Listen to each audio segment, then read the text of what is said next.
for a brief history of the United States of America.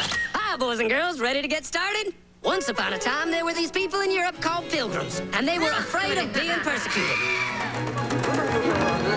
So they all got in a boat and sailed to the New World where they wouldn't have to be scared ever again. Oh, I'm so relaxed. I feel so much safer. But as soon as they arrived, they were greeted by savages, and they got scared all over again. Indians! So they killed them all. Now, you'd think wiping out a race of people would calm them down, but no. Instead, they started getting frightened of each other. Witch! So they burned witches. In 1775, they started killing the British so they could be free. And it worked, but they still didn't feel safe. So they passed a Second Amendment which said every white man could keep his gun. I loves my gun. Loves my gun. Which brings us to the genius idea of slavery. You see, boys and girls, the white people back then were also afraid of doing any work. So they went to Africa, kidnapped thousands of black people, brought them back to America, and forced them to work very hard for no money. And I don't mean no money like I work at Walmart and make no money. I mean $0. Nothing. Not a zip. Doing it that way made the USA the richest country in the world.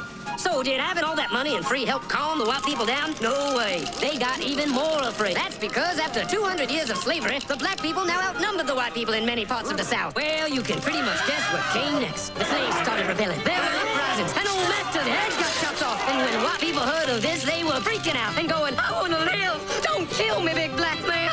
Well, just in the nick of time came Samuel Colt, who in 1836 invented the first weapon ever that could be fired over and over without having to reload. And all the Southern whites were like, yeehaw! But it was too late. The North soon won the Civil War and the slaves were freed. Yep, they were free now to go chop all the old masters' heads off. And everybody was like, oh no, we're gonna die. But the freed slaves took no revenge. They just wanted to live in peace. But you couldn't convince the white people of this. So they formed the Ku Klux Klan. And in 1871, the same year the Klan became an illegal terrorist organization, another group was founded, the National Rifle Association. Soon politicians passed one of the first gun laws, making it illegal for any black person to own one.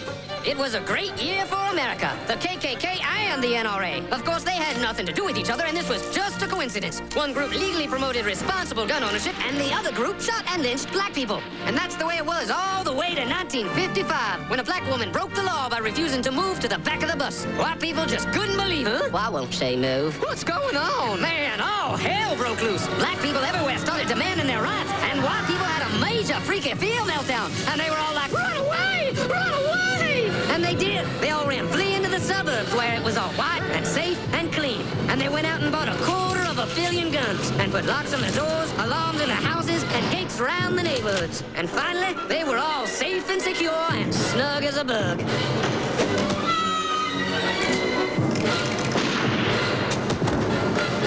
And everyone lived happily ever after.